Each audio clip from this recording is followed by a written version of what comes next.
Quand Élodie et Thomas posèrent enfin leurs valises dans leur nouvelle maison, ils crurent toucher du doigt un nouveau départ. Une charmante bâtisse en périphérie de la ville, un quartier paisible, des voisins discrets. Tout semblait parfait. Et pourtant, dès les premiers jours, une atmosphère étrange pesait sur leur foyer. Ce n'était pas flagrant, pas évident. Juste une sensation. Un courant d'air glacial dans le cou alors que toutes les fenêtres étaient fermées. Le sentiment d'être observé, sans jamais voir personne. Des objets qu'ils étaient sûrs d'avoir laissés à un endroit et qu'ils retrouvaient ailleurs. De petits détails, anodins en apparence, mais qui, mis bout à bout, formaient une vérité inquiétante. Quelque chose n'allait pas. Et puis, il y avait ce garçon. Le fils de leur voisin, un enfant de 5 ans au teint pâle, au regard trop sérieux pour son âge. Il ne parlait presque pas. Il se contentait d'observer. Toujours. Dès qu'il croisait ses parents, il se postait derrière eux et les fixait, immobile. Il ne souriait jamais.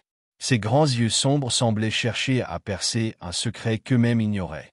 Les premières fois, Élodie et Thomas n'y prêtèrent pas trop attention. Après tout, les enfants étaient parfois étranges. Peut-être étaient-ils timides, ou peut-être se méfiaient-ils simplement des nouveaux venus. Mais les jours passèrent, et son regard ne changea pas. C'était devenu une habitude. Chaque matin, en ouvrant les rideaux du salon, il le retrouvait là, debout sur le trottoir, les fixant depuis sa cour. Quand il rentrait du travail, il était là. Quand il dînait sur la terrasse, il était là, silencieux, ses grands yeux plantés sur eux. Cela devint une obsession. Pourquoi les regardait-il ainsi? Un soir, après une énième journée à se sentir épiée, Élodie décida d'en avoir le cœur net. Alors que le garçon était une fois de plus planté devant leur maison, elle s'approcha lentement de lui. « Bonsoir, toi ?» Aucune réponse. Il continuait de la fixer. Elle s'accroupit pour être à sa hauteur et tenta un sourire. « Pourquoi nous regardes-tu comme ça ?» Le garçon cligna des yeux. Il semblait hésiter, comme si une force invisible lui interdisait de parler. Mais après un long silence, il lâcha finalement, d'une voix presque inaudible. « Pourquoi ce garçon est-il toujours assis sur vos épaules ?» Le cœur d'Élodie s'arrêta. « Quel garçon ?» L'enfant baissa légèrement la tête, puis releva son regard, plus intense que jamais. « Celui qui est là, tout le temps. Il porte des vêtements bleus. Il a les cheveux courts. Il est triste. » Les pupilles d'Élodie se dilatèrent. Elle sentit soudain une main froide serrer la sienne. Elle sursauta, se retourna, mais il n'y avait personne. Le silence autour d'elle devint assourdissant. Elle sentit une présence, une ombre invisible, quelque chose qui était là, depuis le début.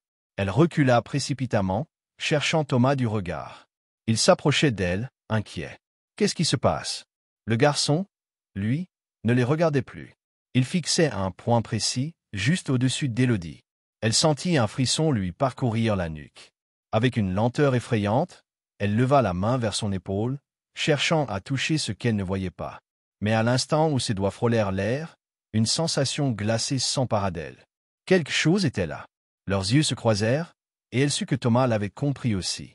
Leur fils, leur petit garçon, mort il y a 1 mois. Mort dans cet accident de voiture qui avait brisé leur monde. Mort, mais jamais parti. Il était là, toujours là, perché sur leurs épaules, accroché à eux, incapable de lâcher prise. Et eux, aveuglés par leur douleur, n'avaient jamais ressenti sa présence. Mais ce petit garçon d'accent grave côté, lui, il l'avait vu depuis le premier jour. Moralité. Certaines âmes refusent d'abandonner ceux qu'elles aiment. Et parfois, ce ne sont pas les morts qui hantent les vivants, mais les vivants qui hantent les morts.